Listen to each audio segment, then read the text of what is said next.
Hey, this is Mandy. I'm a physical therapist. An author trainer, and also I'm the owner of Renegade Wellness. And we're here today to talk about action step 2 for 2 steps to creating an effective employee wellness program.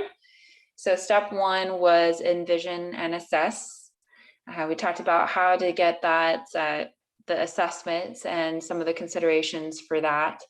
But the vision is the really vital part of that. It's just like a New Year's resolution.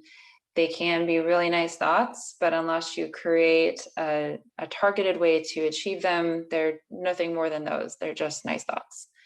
And they will fall to the wayside, and that'll be one of those things where you're like, yeah, we tried that once, but did you really try it? Or did you just have good thoughts about it and you put up a couple of flyers in the bathroom? So it's things don't just happen. As John Fitzgerald Kennedy said, things don't happen, they're made to happen.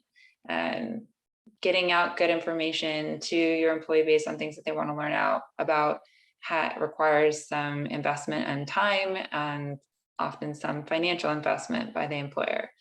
The most robust programs create a culture of health, and they encourage employees to be a part of a wellness community within their workplace. So a health culture within your workplace can only happen with the support of leadership.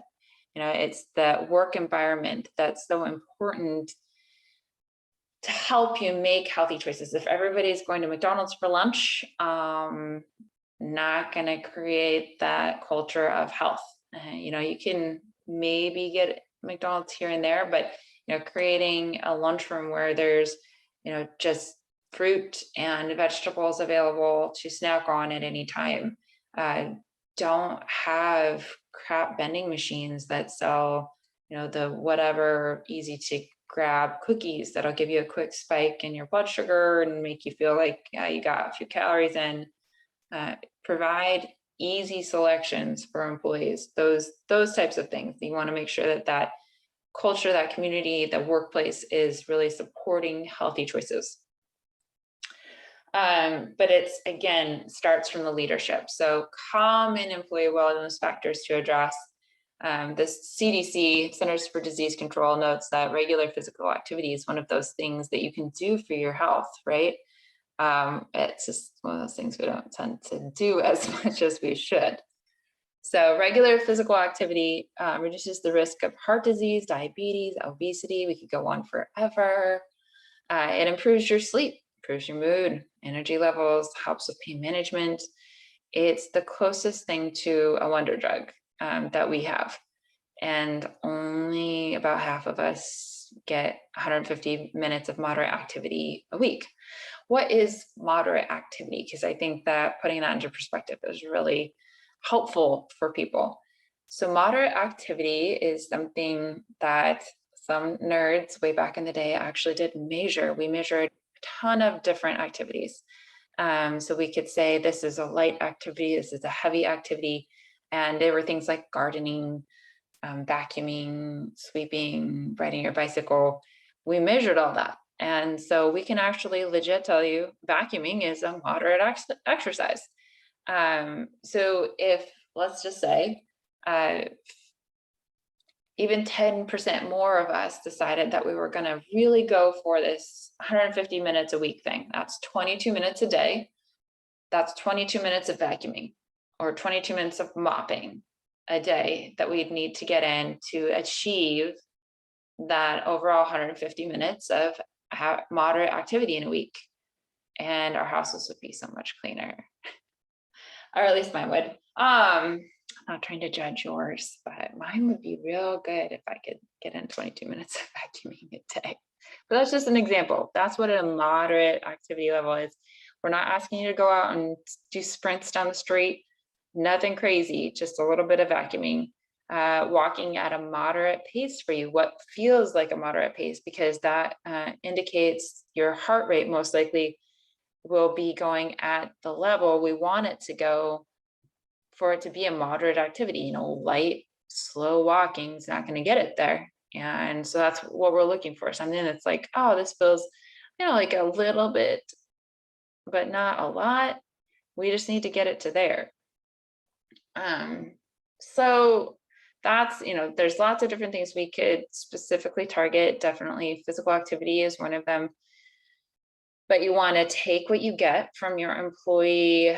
If you do a general survey, which is how I recommended you start in the last video, and target what you're, take what they put down and target those specific topics. So, it'll probably fall in line with what most people want to do better is, eat better, do more physical activity. Maybe it is, like, hey, what vegetables are good for me to eat? I don't like running. What else can I do for physical activity?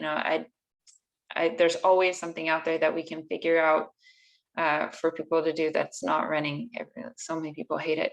So, but if you do decide that you want to get more than just a generic survey of your employee base, that would mean that you're getting some actual data on people. So what do I mean by data? I mean, you're collecting if they have high blood pressure and you're tracking if that's changed, if they have diabetes and they go from diabetic to pre-diabetic, if they if they're diabetic and they don't have to use insulin anymore. That's huge. So there's different levels of how well your body is managing diabetes, and you can actually, if it's type 1 or not type 1, sorry, I apologize, type 2, and it's one where it's a lifestyle versus one where it's genetic. So type 1 is genetic, type 2 is lifestyle. If we can change some of those lifestyle components, we can actually get rid of you taking any medication, and sometimes even get people down and off of insulin. So, but that's something that all of those different things really need to have someone else collecting the data. You need to definitely talk to a lawyer about how to get any of that done. There's just definite laws in place that we need to consider.